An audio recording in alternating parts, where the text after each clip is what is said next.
digitaljamsessions.com. Hello and welcome to this Digital Jam session. Today we're joined by Laird and Laura, who I'm going to allow to introduce themselves. And we'll start with you, Laura, since you've been with us before. Why don't you explain exactly who you are and what you do? Hi, my name's Laura Wilson and I head up development at Entertainment One. We're a global media company that produces and distributes content around the world. I work very much on the film side, based in the UK, developing films from finding story stage through script development up until shooting and then, sort of distributing. And just so our audience know, which kind of films do E1 distribute at the moment? It's a real range. So on the distribution side, we've released films like the Twilight franchise and the Divergent franchise, also sort of Oscar winners like 12 Years a Slave. And on the production side, we recently did The Woman Back 2 and Sweet Française, so a sort of a range of commercial films. Wonderful. Thank you, Laura. And Led, why don't you explain to us a little bit more about what you do? Yeah, absolutely. Well, first of all, Laura, congratulations on those great successes. And we should get my wife on here too, because she loves those films. I see them pop up on our iTunes list all the time. So for me, I'm Laird. I'm the COO at Oculus. We're the leading virtual reality company and part of Facebook. And my job as COO is really to oversee all of our operational aspects, manufacturing, the people side of the business as well. And I've got a great team that really does the bulk of the hard work. And I've been a lecturer at USC, University of Southern California in Los Angeles, and now visiting scholar there, teaching game production and game design to both undergraduates and graduates. And it's where I went to grad school. So it's a nice connection there. So kind of a foot in the education space and kind of the rest of me in consumer electronics and virtual reality and platforms. Wonderful. So it's actually very fortuitous and very timely that we're having this conversation, because I had a meeting earlier on today and the context of the meeting was really interesting. We ended up discussing this future of VR, and there's a number that's been touted, and I'm sure, Led, you can correct me on the number that's been touted, of it being worth several billion in 10 years' time or so as a market. That there's a real interest at the moment in terms of there's a lot of people who are developing hardware and software for VR, but there's a real gap at the moment in terms of people who are developing content for VR. And I'm curious from your perspective, Laura, that obviously there's a certain interest in exploring these new platforms, new technologies, etc. But what's your sentiment in terms of creating this new content? Because obviously content for something like VR has to be dedicated. It's not one of those things that you can just take an existing film and just kind of dump it in the headset and hope it works. It's one of those things that really does genuinely have to be written from the ground up for the platform and for the device. Is there something that you've been hearing a lot about in terms of film development or short content development for VR? I think where sort of film is with VR content at the moment is, yes, definitely taking steps and very interested, but it's still very much two separate worlds in that we have cinema content by certain writers, a very set development process and directors. Then VR content is currently really used for marketing and publicity purposes, which is very exciting, and it really opens up a sort of world of opportunity there with what people can do and how you can take the world of film and in a way make it bigger and allow audiences to become more immersed and to make it their own in a sense. But those creating for the VR experience are very separate from those creating for the film content. So while there's crossover, it's still quite separate in that sense, rather than things kind of growing together. And while we're approached on the publicity and marketing side by people creating content for the VR and excited about ways of growing those worlds, we're not so much at the ground stage of developing ideas and sort of characters and story. So that's where the separation is at the moment. From your perspective, Led, obviously you deal with a lot of the people who are thinking about developing content for the Oculus. You can see more about what people are thinking about doing. And I'm curious from your perspective, Led, do you feel that there is a groundswell of interest and support from filmmakers rather than game makers who want to create content and want to create experiences within the Oculus ecosystem? Well, I think that what Laura said is correct. Primarily to date, most of the content that's been more of a more linear fashion than gaming, which an interactive adventure type story has shown up at Comic-Con, for example, San Diego Comic-Con, or has shown up in the Wild, the film Wild, had a whole promotion around using VR to sort of put you in that experience that you see in the film and to kind of sell you on it. We are seeing that shift, though. First of all, we're leading that charge with Story Studio, Oculus Story Studio. We've premiered our second short film called Henry in July, and it will be something that people will get a chance to experience once we go to with our consumer unit. Our first film, Lost, came out at Sundance in last January. And the goal of Story Studio, and this will, sort of show why the two hats that I wear kind of go together. It's not only to make this content, because we certainly are not going to make all the content for VR. We really don't have all the best ideas. There are people like Laura and her team and other people who are going to come up with the really amazing ideas. But we're going to put out a lot of educational material about what tools we're using. We already had a blog post about that a few weeks ago, and also working with universities to develop courses and really to expose this. So we think that this more interest will come on two bases. One, knowledge. We have to provide that knowledge and help people experiment and learn.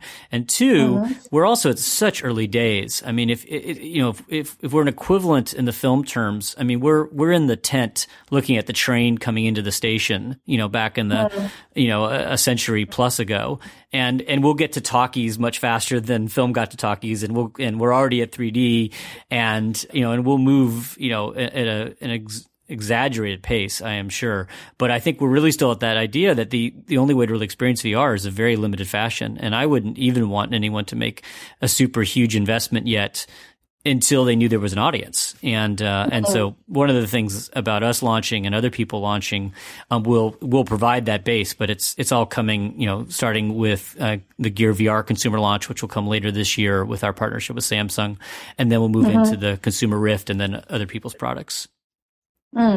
So you talk there about a market, and you talk there about educating developers and content creators. And I'm curious then, from both of your perspectives, do you feel that there is a middle ground, perhaps, in the context of immersive theatre versus necessarily immersive filmmaking?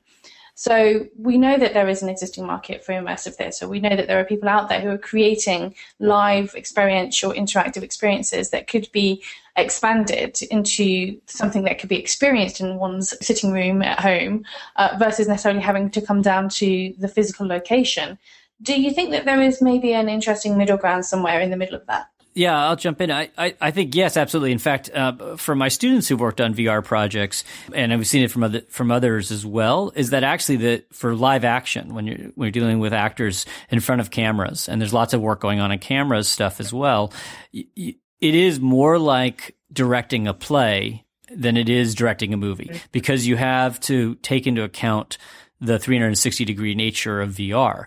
And yet at the same time, just like in a play, that you have to still direct the audience's attention to the right things. But for example, in Henry, we wait for you in many ways. We could do that because it's real time rendered. And in live action, you'd have to, find a way to elegantly do that in case the person is looking off and, to the left because they found something that interested them in the room. And you don't want them to miss, the key clue, in whatever, the emotional moment that reveals some element of character. And so, but I think that those skills will come in, and I definitely think about this as a home piece as compared to, I think we'll see less of, 500 people shoved into a room all wearing headsets at the same time. It's possible, but I think the more interesting aspect is going to be when you can do that at home, but yet at the same time, your friends can be in the same virtual space with you no matter where they are in the world. No, I agree. I definitely think that with the development of virtual reality, it's something that we think is generally home entertainment, or it's something that people can enjoy individually at home and maybe a move away from people going to see things theatrically. But I think in any case, what we're talking about isn't so much film or games. It's something completely new. And the way that audiences, or you could say, or, players are going to experience this will be in a sort of number of different ways, depending on the content that comes about. And that will come from sort of creativity and people knowing more about the technology. And at the moment, I don't think that's there so much, but I think it's something that's really growing. I'm curious, Laura, from your perspective, because you've been in this film industry for quite some time, and from your perspective, do you think it's one of those things that's it's going to take a significant shift for audiences to really embrace this new technology, things like the Oculus or whatever headset it may be of choice. But the notion that taking people away from a theatre experience of going to the cinema, sitting down and watching that movie, actually shifting them into a different type of behaviour. Do you think that that's something that is going to be quite a challenge? Well, one, I don't sort of want to shift people completely away from going to the cinema and seeing a sort of 2D theatrical feature, because I think that's such a wonderful art form in itself, and I hope there will sort of always be audiences for that. But I think the audiences are looking for something else, and in a way, I think they're kind of ahead of the industry and in a sense ready for the technology. And I think when when the headset kind of comes out next year and people start embracing this technology, it will be really interesting to see how quickly they do, and then again the sort of content that's created for it. So, but I think people will always want to just sit and watch a story and not be so kind of interactively involved. But not necessarily want that. So I think it depends on the audience, really. But I think there will be audiences to embrace it, definitely. From your perspective, like, do you think that there is going to be perhaps a contingent of kind of anti-technologists who don't want to necessarily put something on their head and feel isolated? Do you think that that's going to potentially be something that emerges as these headsets go into the wild, so to speak? I think that it's already there. It's less about specifically for virtual reality and more if you look, just looking at people's behaviors, the more complex the setup is, the smaller the audience who's going to figure out all of the nuances to get quite comfort fit. So as even with when we release our first device, we know it's very early and we have to ultimately move to a form factor that is very fast to put on and very comfortable immediately. And you can get the engagement and excitement and joy out of it very quickly. So we take a very long view of this, and that's why we have a whole research team working on 5 to 10 year out technologies, just so that we're ready for it. So I do think that the early adopters of this technology are going to also help drive the content, but at the same time, I think that the Chris Milks of the world. Chris has been a huge supporter of VR for the past couple of years and has had some really marvelous projects. Are going to also find where it could take us. How far can we go with this, and what is the version of it? Because I agree with you, Laura. I don't think everybody wants to become a game player. If everybody wanted to be a gamer, then they would already be gamers. There's been lots of opportunities to play games over the, going all the way back to, rolling dice in a cave. So, or whatever, early days of civilization. So, but I think we do want to be more in on these imaginative worlds and to learn about ourselves by going through narrative situations. It's interesting that you talked there about the future technology led and the research that you're doing, because one of the topics that's often come up in some of our previous sessions has been this notion that there's a few different people who should remain unnamed who have commented on our show and said that they don't believe that that things like virtual reality or headsets as such will really take off until we remove the friction of the technology itself.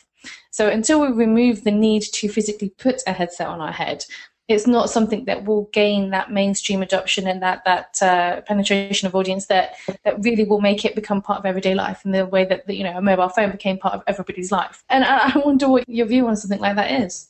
Well, I tend to agree. I mean, I think we can look at 3D televisions and go, well, how many people really join that and want to put the glasses on? Now, I think there are secondary issues with 3D televisions in that a lot of people are multi-devicing and it's hard to do both devices, watch the TV and use the tablet or the phone.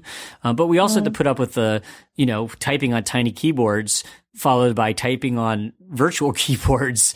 And we figured it out because the experience has been so much more rewarding to do that. So I think it's a balance. I think if the experiences that we create and content makers like Laura make are so compelling, people will do it because they're like, oh, wow, this is so good. I have to go do it. And at the same time, if we can get the technology to be easier and faster to be comfortable over time, which I think we can, then the adoption rate will go from there. Okay. So, Laura, from our perspective, we know that we have a lot of listeners who are interested in content development and aspiring filmmakers or other content creators. From your perspective, as somebody who's looking at development, and for those who are interested in the potential of content development for VR experiences, what would you say to those listeners who are listening to this thinking, where do I start? Who do I approach? What do I say when I am approaching somebody like Ewan with a concept for VR? For a start, I think it's something, again, just looking at the separate things of developing a film versus sort of surrounding content. So if someone came saying, oh, we'd like to develop this that is from, let's say it was Twilight or Divergent, and it's to do with this film, but we want to do this experience, then that could be kind of very interesting and show that how that might be possible. We released a horror called Insidious 3, and we worked with a company who developed content whereby people put on the headset to go into a sort of bus, and then they would move around. So it was mobile, so it went to sort of different cities, and then people would move around. And it was a terrifying experience, and things would jump out. And I think the horror genre really works, and it was a great experience and people discussed. So essentially it was driving things back to the film. But if someone came to us with an idea that was purely original to the Oculus, I would almost say that we're not advanced enough for that yet, because the way the independent film system works is selling by territory, and then people are looking at kind of technology and stories that they know in a sense. So it's so new that I'm not sure how you would get something like that financed in the independent space. So perhaps that's sort of the studios, it's going to be more. But then if you said how you could do something alongside, then I think those will be the first steps. Okay, good. No, that's absolutely makes sense. Makes sense, and that's good advice for somebody to maybe think about expanding an existing universe with the experience first, rather than trying to create a brand new experience that nobody necessarily understands or knows anything about, and kind of trying to create that initially. But from your perspective, Laird, the same question to you, in as much as if you were speaking to our listeners who may be thinking about creating VR film versus VR game, what would you say to them? What would be the starting point from your perspective? Well, I'd answer almost more with my educator hat on, which is the first thing I would say, and it's not about VR, actually. It'd be like, why is your idea right for the platform you're targeting? And so if you have a really good idea and story to tell, and it doesn't necessarily really benefit by having someone fully immersed in it, and there are limitations, for example, like cutting in VR editing is very weird because it feels more like you've been teleported than we experience cutting in a 16:9 frame or a CinemaScope frame. So like that's the first place I start, which is like, why is you make sure your idea, what you're sort of nurturing makes sense in the media. And then from there, it'd be definitely find yourself a really good technology partner if you're not one already, because it's a little bit like going and shooting a very visually effects heavy film, that if you don't have somebody on that crew, and it's irrelevant to me if you're spending $250 million to make the film, or if you're spending $250,000 to make the film, that's going to be very visually effects heavy. You always have somebody on the team who understands how visual effects work. And so in this case, it would be getting the person who understands technology and frame rate and things like that. And there are people like that out there. So those would be my first two pieces of advice. I have to agree with Laura's sentiments that, until there is a large enough audience, your primary motivator is probably going to be more around art than it's going to be around commerce, and because it just won't, there may not be enough people, and that's okay too. I mean, we like art. Art is good. So that would be my advice, though, is just really make sure that the idea resonates. Look at what we've already put out there and other people have put out, and see if that's the story you want to tell. I also think a little bit parallel to how Pixar, for example, before all their films, there's usually almost always a short film. And often they're smaller stories, of course, because of the 5 to 7 minute nature of them. But they're also pushing the boundaries in some area technologically behind the scenes.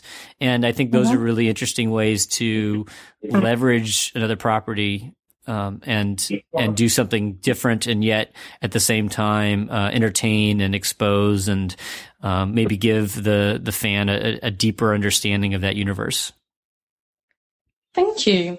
Yeah. Some great answers from both of you. So I'm curious though, Laura, we've had this conversation before, so I'm going to go back to this conversation, which is this idea that film and game are kind of headed into this grey space that's kind of merging and converging, if you like, with the nature of game storytelling becoming more linear in some aspects, and the nature of what people are trying to do with film becoming more immersive and interactive. Yeah. Do you feel like there is an interest in this idea of perhaps more gamified, shall we say, filmmaking versus necessarily VR filmmaking? Given that you've said that you think perhaps VR is a little bit too far down the line. I think purely because, the VR headset isn't something that audiences and that people buyers really have available yet. It's something they're not used to, and games very much are. And in games, we've obviously seen a lot of story crossover, simply where you have an audience for a game, and then you get people who then develop it as a film, and you get crossover with the gaming and film world of talent and writers. And as you said, certain games like The Last of Us, for instance, have very sort of complex narrative stories. So you get more kind of crossover there. But, the essential difference is that game is still, you have a player who's a character in the game, whereas film is still an audience. So there's kind of crossover in stories, but still not so much in actual people sort of going between the other in a technological sense. But whereas the VR, because audiences aren't so familiar with it as a technology yet, that's still a little bit behind. But that's not to say it won't kind of like catch up and get there as well. But I think it's all heading in a similar direction. Yeah. So for anybody who has ambitions with maybe a film, screenplay and a game concept, that they could still come to E1?